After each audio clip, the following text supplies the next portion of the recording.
Good morning, Alex and friends. I'm Grace. Today is Tuesday, July 29th, 2025, and you're listening to Alex's News.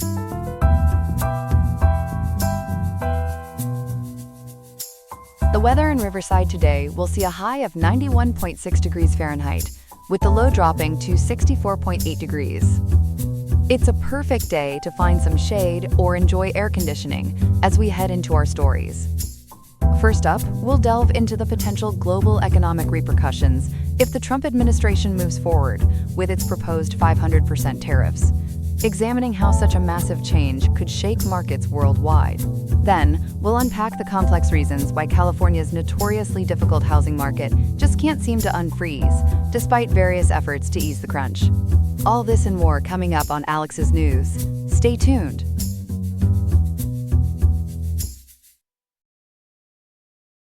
We are starting this morning with a significant development out of the ongoing conflict in Ukraine. President Donald Trump has dramatically escalated pressure on Russia to end the war, issuing a stringent new ultimatum that could send shockwaves through the global economy. For more on this rapidly unfolding story, we turn to our national security reporter, Ethan. Ethan, President Trump has really put his foot down, hasn't he? He certainly has, Grace, and this is a game changer. Just yesterday, Monday, July 28th, during a meeting with UK Prime Minister Keir Starmer in Scotland, President Trump announced a significantly shortened timeline for Russia to agree to a peace deal. According to reporting from USA Today, Russia now has only, quote, 10 to 12 days, end quote, to agree to a ceasefire. That effectively sets the new deadline between August 7th and August 11th, so we are talking about roughly 9 to 13 days from today, July 29th, for Moscow to make a move. Wow, that's a considerable acceleration. I remember talk of a much longer deadline just a couple of weeks ago. What prompted this drastic change of pace? You are absolutely right, Grace.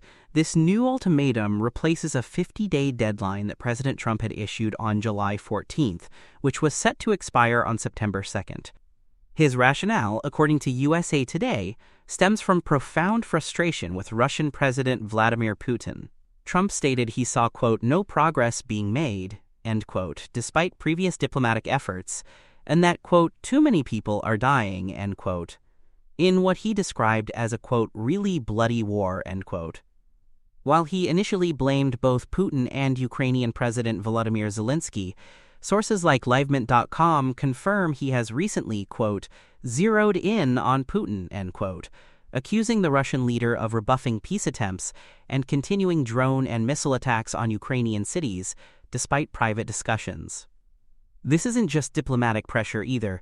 livemint.com also reported that following Trump's announcement, the Russian ruble took a dive, falling over 2% to its weakest point against the US dollar since mid-May. Some serious ruble trouble. So putting the financial squeeze on Putin seems to be the play here.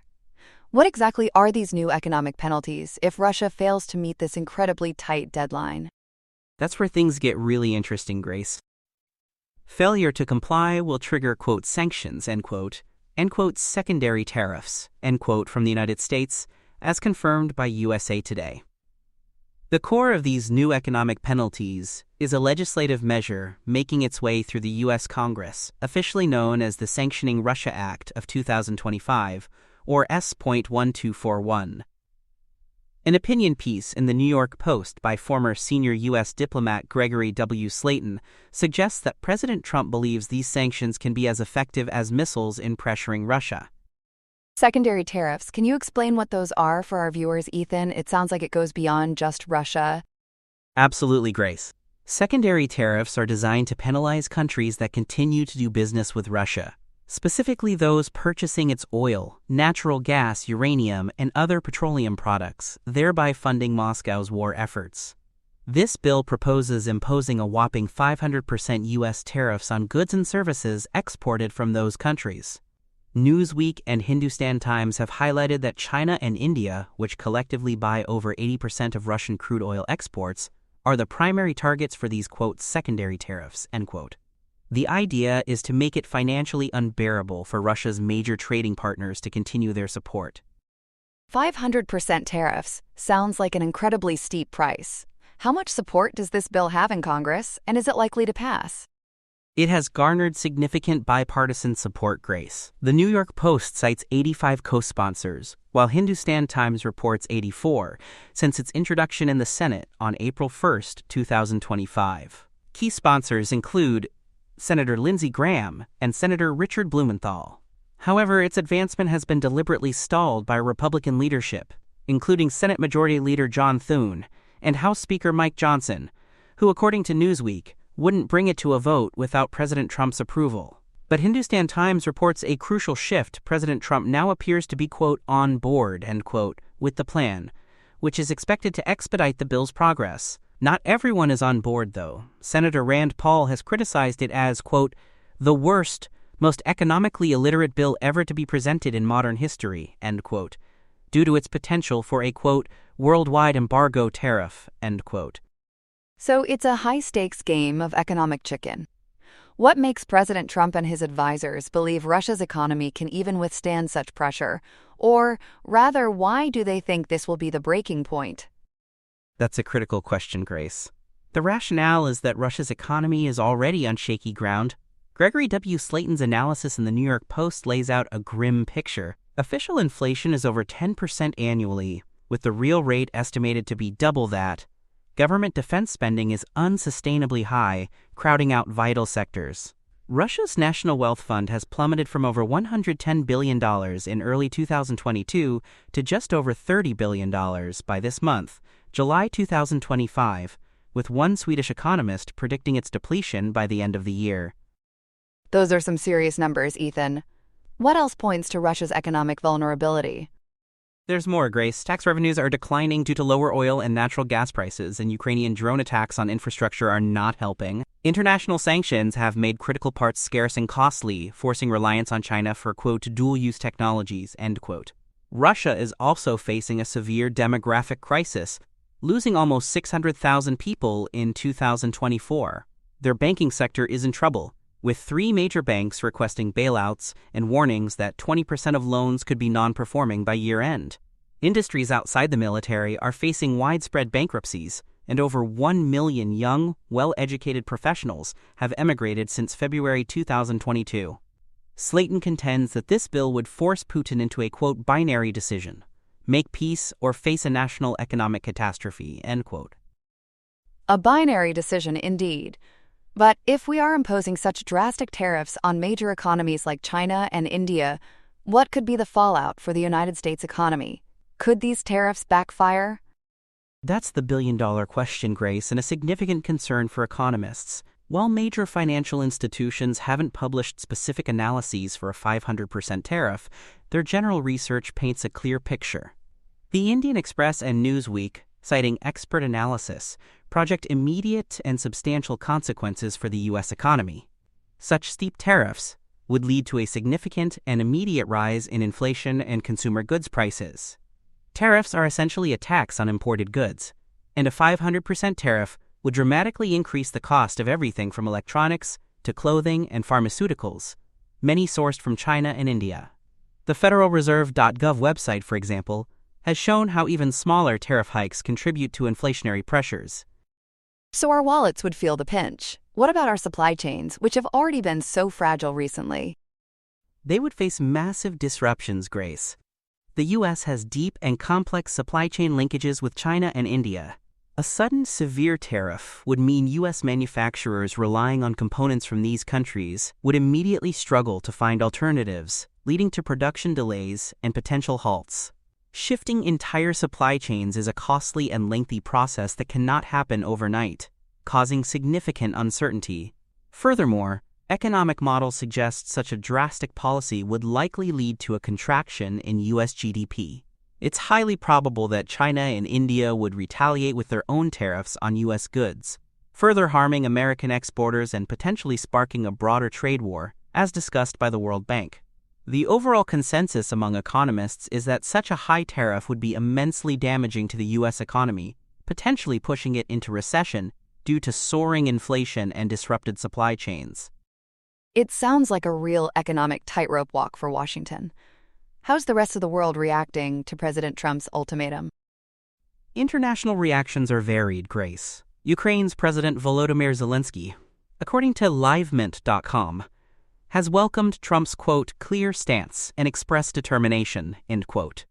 His chief of staff, Andriy Yermak, even publicly thanked Trump for his firm message.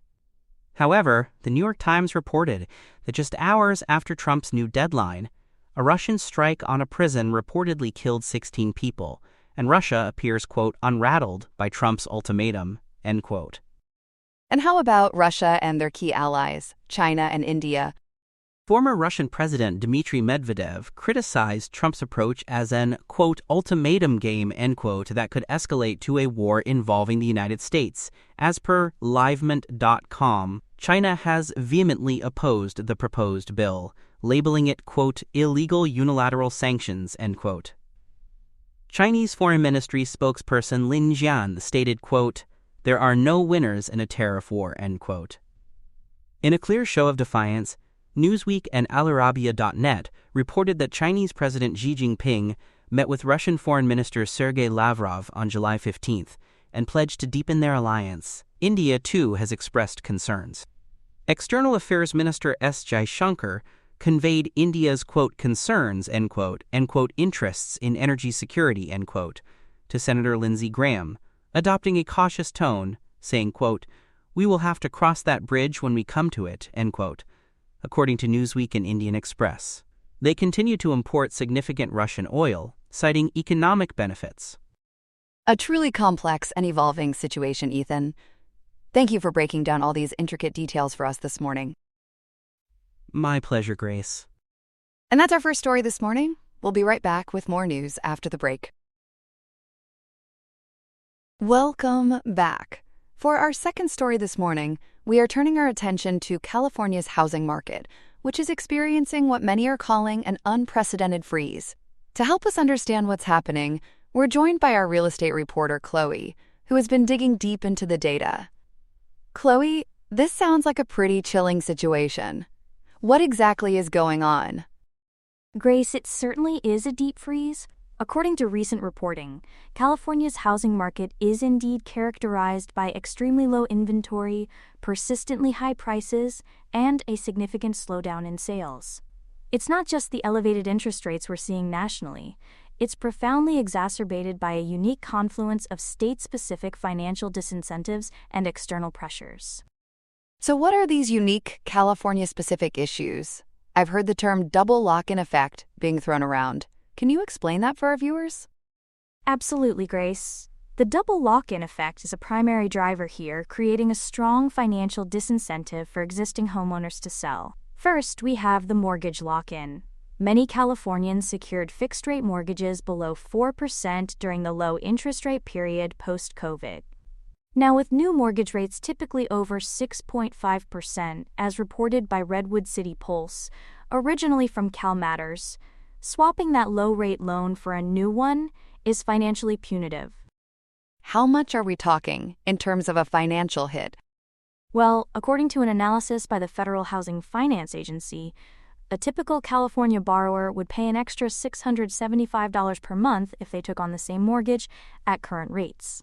In San Francisco, that jumps to an extra $915 per month, based on reporting from Redwood City Pulse and NationalMortgageProfessional.com. This acts as a golden handcuff, compelling homeowners to stay put and severely limiting supply. While this mortgage lock-in is a national phenomenon, it's far more pronounced in California due to our exceptionally high property values, as noted by Bankrate.com and Forbes.com. That's a significant amount. And you mentioned a double lock-in, so what's the second part? The second part, unique to California, is Proposition 13. Enacted in 1978, it ties property taxes to a home's purchase price, with only modest annual increases capped at 2%. This means long-term homeowners pay significantly less in property taxes than a new buyer would for the same property. As reported by Redwood City Pulse, originally from CalMatters, and Scasessor.org, this creates another powerful financial incentive to remain in their homes, drastically reducing turnover. Redfin's chief economist, Daryl Fairweather, even noted that California's market dysfunctions and property tax system give homeowners, quote, extra reasons to stay put, end quote. So what about those looking to buy? It sounds like an affordability nightmare. It absolutely is, Grace. For aspiring homeowners, the situation is dire. The combination of high interest rates and California's already elevated median home prices, just shy of $900,000 according to Redwood City Pulse, has pushed affordability to a critical low. The California Association of Realtors forecasts it will be $909,400 for 2025. As of the fourth quarter of 2024, only 15% of California households could afford to purchase a median-priced home, tying a record low, as uncovered by BHHSCalifornia.com. Monthly payments for a mid-tier home here have increased 82% since January 2020, far outpacing the 23% growth in average hourly wages, according to SamamishMortgage.com. And what about new construction? Is that helping ease the supply issue? Unfortunately, new construction has also flatlined, partly due to soaring costs. This is exacerbated by President Trump's tariffs on imported materials, particularly Canadian lumber exports. In a worst-case scenario detailed in February 2025, a 25% tariff on Canadian lumber was projected to add a staggering $35,000 to $45,000 to the cost of a new single-family home in California, as reported by smdailyjournal.com and credaily.com. More recent estimates from July 2025 by the Canadian Chamber of Commerce warn that continued tariffs could add $14,000 by 2027. Wow, that's quite a hurdle. But I've also heard about a major insurance crisis and the impact of recent wildfires. Is that adding to the housing woes, or perhaps causing some homeowners to finally consider selling?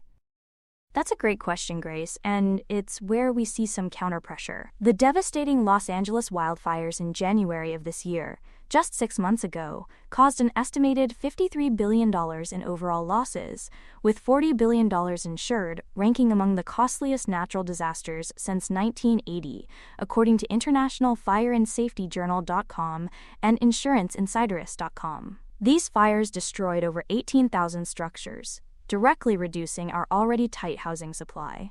In response to massive payouts, major insurers like State Farm, the state's largest, received approval for a 17% interim rate hike in June 2025 and is seeking an additional 11% increase, citing $7.6 billion in wildfire losses in Los Angeles County alone, as reported by CBSNews.com and InsuranceJournal.com. Other major insurers like Allstate and Farmers have scaled back or ceased writing new policies, according to Independent.com.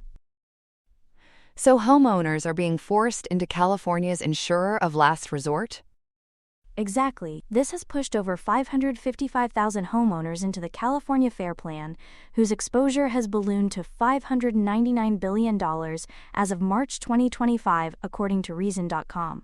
The soaring premiums and lack of coverage are now deterring buyers and causing homes to sit on the market longer, as noted by NoradaRealEstate.com.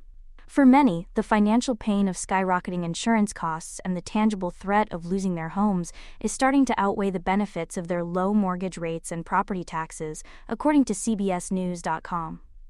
It's a truly precarious balancing act.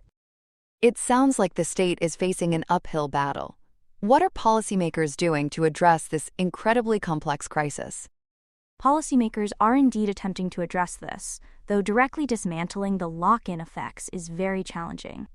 To address aspects of the mortgage lock-in, Assembly Bill 3100, effective January 1, 2025, now requires mortgage servicers to allow a co-borrower to assume a conventional loan following a divorce, provided they qualify. Additionally, Assembly Bill 2424, also effective January 1, 2025, introduces new foreclosure notification and sale requirements, allowing postponements if a house is listed or a purchase agreement is received. Regarding Proposition 13, there are no active, prominent proposals to eliminate or significantly alter its core for residential properties. Discussions instead focus on closing corporate loopholes and voter thresholds for new taxes. The most significant legislative efforts are concentrated on stimulating new construction and streamlining development to increase supply. Can you give us a few examples of those efforts? Certainly.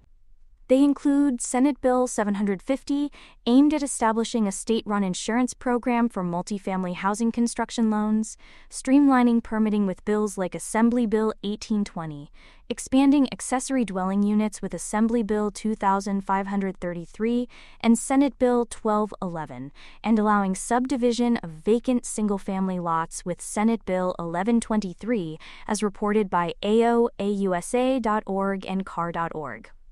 Governor Newsom has also proposed a $125 million mortgage relief program for homeowners impacted by natural disasters, and a budget bill includes a 6-year pause on new home building codes to reduce construction costs, according to CA.gov. The state is even creating a new agency, the California Housing and Homelessness Agency, to focus exclusively on housing issues. Chloe, that's an incredibly comprehensive look at what's truly a monumental challenge for California. Thank you for breaking down all those details for us. It really paints a clear picture of this complex situation. My pleasure, Grace. We appreciate you providing such valuable insight, even if you weren't on location. We'll be right back after the break. Here are some other headlines. In the business world, automotive giant Stellantis is bracing for a bumpy ride, projecting a staggering $1.7 billion hit from U.S. tariffs this year.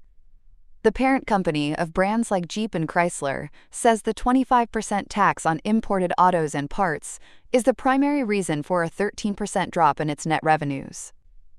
The financial strain isn't unique to Stellantis. Competitors like General Motors are also driving into similar headwinds, reporting a $1.1 billion drop in operating profit last quarter due to tariff exposure. Despite the challenging road ahead, Stellantis's incoming CEO says he's committed to making the tough decisions needed to re-establish profitable growth, hoping to shift gears in the second half of the year. Out west, California is serving up a lawsuit against the Trump administration. The Golden State is leading a coalition of 21 states to block a federal demand for the sensitive personal data of millions of food stamp recipients. The Department of Agriculture is seeking 5 years' worth of information, including names, social security numbers, and addresses, stating it's necessary to root out waste and fraud in the program. But California's Attorney General calls it an illegal data grab and the 35th lawsuit the state has filed against the administration. The suit argues the real goal is to create a, quote, culture of fear to advance the president's immigration agenda, which could have a chilling effect on vulnerable families seeking essential aid. Meanwhile, the Department of Justice is judging a judge. Attorney General Pam Bondi has filed a formal misconduct complaint against Chief U.S. District Judge James Boasberg. The complaint alleges the judge made improper comments about President Trump and his administration during a private judicial conference, expressing concern that the administration might ignore court rulings. This escalates an already tense conflict, as Judge Boasberg is presiding over a contentious case involving the expedited deportation of Venezuelan migrants. The Justice Department, which is seeking the judge's removal from the case, maintains that the administration has, quote, always complied with all court orders. And in Wyoming, a new project is making a real power play. A massive new artificial intelligence data center, planned for Cheyenne, is expected to consume more electricity than all the homes in the state combined. The joint venture between Tallgrass and Crusoe is being hailed as a game-changer for the city, which has become a hub for computing power due to its cool climate and access to affordable energy. While the project promises high-paying jobs and tax revenue, the immense energy demand is raising concerns about the strain on the power grid and the potential for higher energy bills for other residents. Finally, we end with tragic news out of China, where catastrophic floods and landslides in the Beijing region have claimed at least 38 lives. Torrential downpours, which dumped nearly a year's worth of rain in just a few days, have forced the evacuation of over 80,000 people. The deluge has knocked out power to over 100 villages and caused extensive damage to roads and other infrastructure. Chinese President Xi Jinping has called for all-out efforts to save lives. This disaster follows a pattern of extreme weather in the region, which scientists have linked to the growing impacts of climate change. That's all we have for now. Today's episode was made by Alexander King with Claude Sonnet 4.0, Gemini Pro 2.5, Gemini Flash 2.5, and Google Cloud Text-to-Speech. I hope you have a great day. I'll see you tomorrow, Alex.